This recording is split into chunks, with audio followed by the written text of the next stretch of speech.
প্রধানমন্ত্রী চাই না, আমরা দেশের মানুষের অধিকার চাই। আর যদি একটা গুলি চলে, আর যদি আমার লোকের উপর হত্যা করা হয়, তোমাদের উপর কাছে আমার অনুরোধ রইল, প্রত্যেক ঘরে ঘরে দুর্গ গড়ে তোলো। তোমাদের যা কিছু আছে তাই নিয়ে শত্রুর মোকাবেলা করতে হবে এবং জীবনের তরে রাস্তাঘাট যা যা আছে সবকিছু আমি যদি হুকুম দেবার নাও পারি, তোমরা বন্ধ করে দেবে।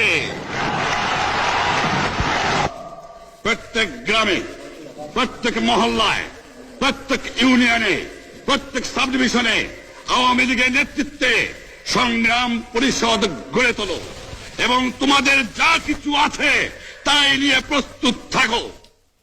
মনে রাখবা, রক্ত যখন দিয়েছি, রক্ত আরো দেব, এই দেশের মানুষকে মুক্ত করে ছাড়বো ইনশাআল্লাহ। এবারে সংগ্রাম আমাদের মুক্তির সংগ্রাম, এবারে সংগ্রাম স্বাধীনতার সংগ্রাম। আপনারা আমার উপরে বিশ্বাস নিশ্চয়ই রাখেন। জীবনে আমার রক্তের বিনিময়েও আপনাদের সঙ্গে বেইমানি করি নাই। প্রধানমন্ত্রিত্ব দিয়ে আমাকে নিতে পারে নাই, ফাঁসি কাস্টে আসামি দিয়ে আমাকে নিতে পারে নাই।